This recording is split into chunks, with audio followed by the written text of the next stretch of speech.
Hey guys, welcome back. It's I Never Played Before, and today I'm going to be doing a little bit of a different style video here. It's been almost 2 weeks since I did a video last. I've just been really busy with a lot of different things between snow and getting orders ready. Thank you, Logan Paul. Been getting a lot of orders ready. All of a sudden, it was just like boom, uh, and that kind of happened last time too. And that will be the main focus of tonight. I've been watching different videos about people's reactions to Logan Paul's YouTube video, which it was pretty good. I liked it actually. Like the whole intro with the old time '90s news reporter or interview interviewee, getting saying about like Pokemon being bad for the kids and stuff. I kind of remember all that going on. They were saying it was very violent, and I remember a little bit about that. Not that particular one, but I remember trying to think, for instance, about because there was a lot of things going on with like I think it was like the SEC or whatever, like cracking down on all these different things. It was obviously a little bit before like Grand Theft Auto, but it was like right at that in their reign of terror, if you will. They were like literally cracking down, like they were trying to make it like 1960 or something like that. But it was like for a few years there that they were doing that. So even Pokemon was considered violent, and now like, man, I mean, I like to think of myself as a little bit of a progressive thinker, but I have a son, and some of the stuff that these are considered kid shows, and they're just that's a whole nother story. I can talk about that too. But the whole Logan Paul thing. What are my thoughts? So I wasn't gonna do this because I saw there were so many videos already on it, but nobody really kind of like thought the way I did, and so I wanted to kind of touch base on that a little bit. So the first time that Logan Paul came in and bought the first edition booster box and jacked up the prices, most of that stuff was like pretty refined to WotC. There really wasn't a whole lot of modern affected by it, except for Evolutions obviously was hugely influenced, and then scalpers kind of caught on to like that there was money involved, and then they like picked up on Champion's Path. Um, but outside of that, it brought people in, and then there was like this huge influx of WotC, and then it just started like going back down, and now it's going right back up. It's so weird to think that's all just because of one person. And it is like it's almost all of like that. It's not all Logan Paul, but there's a majority of that is because of Logan Paul. And but what I think people are kind of overlooking, and I could be completely wrong again. Like, don't go selling your collection based off of my thought process, but this is kind of how I'm thinking. Um, and I'm gonna relate it, I guess, to the only thing I can think that's semi-comparable, and that is crypto currency. And so there's tons of different types of cryptocurrency, and I've done a lot of stuff with them before. I'm in no way, shape, or form a millionaire from it. I've just done a lot of like work and stuff on it, especially like 2016, 2015, a little bit too. That and 2017 I did a lot too, but then I kind of like tapered off. I still have, you might be able to hear the fan running. I have a little mining rig going on still, but that's about my extent to it. I just don't have that much time to put into it. But one of the things was there was all these different projects, and they were trying different things, and one of them was supply. So there were a lot of different uh, projects were like, let's make a lower supply, so it'll drive the price up. So there's one that had like I think like 1,000 coins or something like that.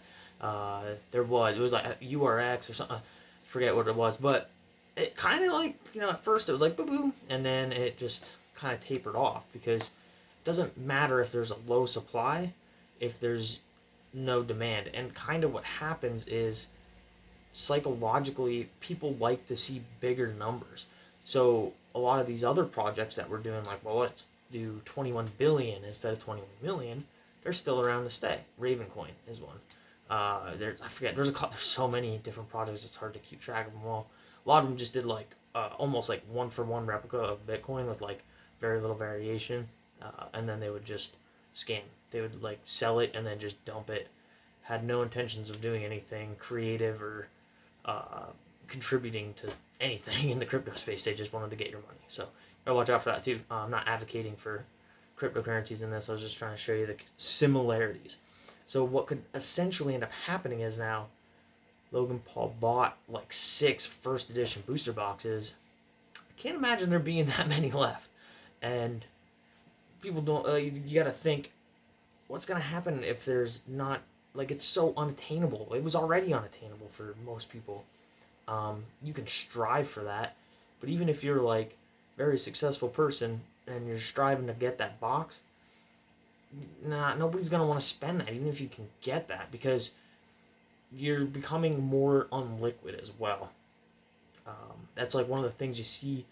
SM Pratt, he has all those trophy cards sitting, and they're like $100,000. They're very unliquid, so you have to, like, when you get to that level, I mean, obviously he didn't pay $100,000, I'm sure, for those, but, or $1 million or whatever they are, but when you go to sell that, if he would need to sell that for any reason, he probably couldn't, not on the spot, and if he did have to sell it, it would be for substantially less than that. So these people, as they're getting up to that point, need to have a lot of fallback and security and stuff. Financially, they have to be financially stable in order to sell it for those prices. And if you're getting to those point where there's only like 1 or 2 people that can even buy it from you, you're really heavily relying on a strong economy. As soon as something, like, we kind of got lucky with the pandemic, not lucky, but we got lucky compared to what could have happened with the pandemic, is because of the monetary policies that were put in place that were unheard of. Obviously, like stimulus checks and all these other things. They kind of did that, in 2008, but they did not get to the masses the way it did, with this round. So we got lucky with that. But if you never know, something else could come along, and especially collectibles will be very vulnerable. They'll be very vulnerable because that's the first thing that somebody's going to start trying to unload if they're having financial burdens, is going to be their assets. And usually it'll end up being collectibles, stocks. Stocks are obviously a lot more liquid. But so, like, I think this time around with the Logan Paul, he never really went anywhere. It was only a month or 2 ago. Like, it wasn't long. And he just kind of came out with a video and was like, "Oh, I'm not buying any more Pokemon." Everybody says that. I think most people kind of saw through that. You're not just gonna buy that. He spent so much the first time. You're not gonna just spend all that money and then just walk away from it. Like, that's not how it works. So the demand is there for now, but with the supply being so low on these first edition WotC boxes, I really don't know that there can be that much of a price increase. Like, we already have the top dogs buying them all. And what's going to happen if you get to a certain point is you're not going to care. You're not going to go after it. If it's like, so if somebody's selling a WotC first edition box for $10 million, then there's like, nobody's going to want it. Who cares? The cards are open.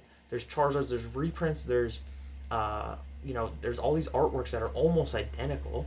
And that's kind of what drew me, even when I started getting back into it like a year or 2 ago, a little over a year ago. Yeah, no, it's closing in on 2 years.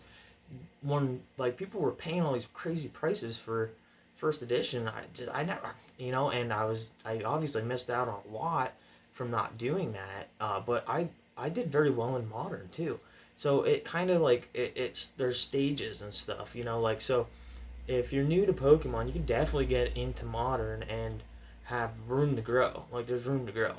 And but first edition, like, even if you were like, I'm gonna buy like one right now for $350,000, if you can find one, maybe $500,000, if you can afford that, if you're one of like the 1.1% that can afford that, you're gonna be sitting on that for a long time, because there's not gonna be somebody else to replace it. So I'm thinking there's gonna be a cap on that for a while.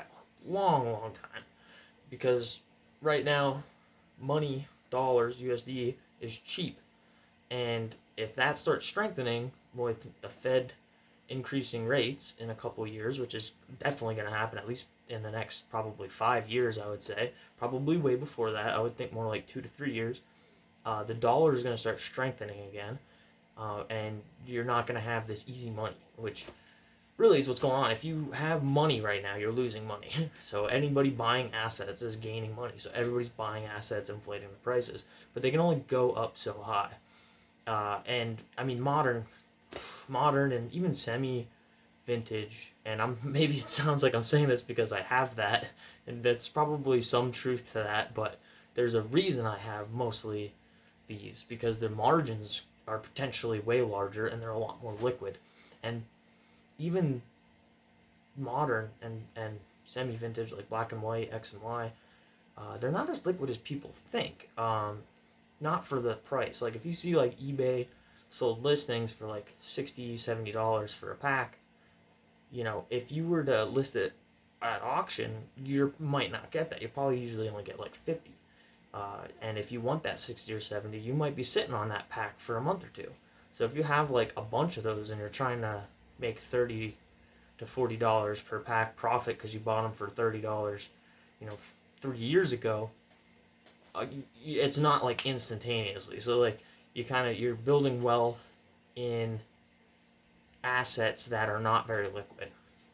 And like I said before, like I'm going to use SM Pratt as an example, and nothing against him or anything like that. But like a lot of his collection that you see that he has listed on eBay is very unattainable for most people, and it makes it very unliquid.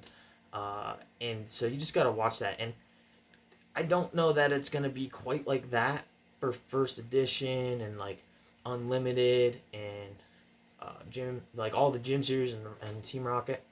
But it might. I'm pretty sure Unlimited is probably going to get capped around like $30,000 to $40,000 a box, maybe 50, because Unlimited was printed like crazy, crazy, crazy, and we still don't really know what's going to go on with the 25th anniversary of Pokemon. Like they could announce some big stuff about reprints. Like what if like there's an evolution set, but like a jungle and a fossil. That's what I'm hoping for.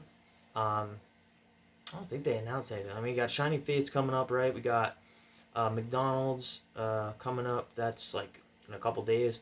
McDonald's 50 Pokemon cards that you'll be able to get at McDonald's, and that's really cool. I'm a little worried about them all getting scalped, but I definitely want to get like a set for my collection. I think they'll be really cool. You can go on like Poke Beach and look it up. It's pretty interesting. The different art styles, they look great. I think they look amazing. But yeah, this was a talking head. If you made it through the video, I'm long-winded, I know. If you would like and subscribe, I will have more openings, coming up very shortly, and hope to see you in the next one. Thank you very much for watching.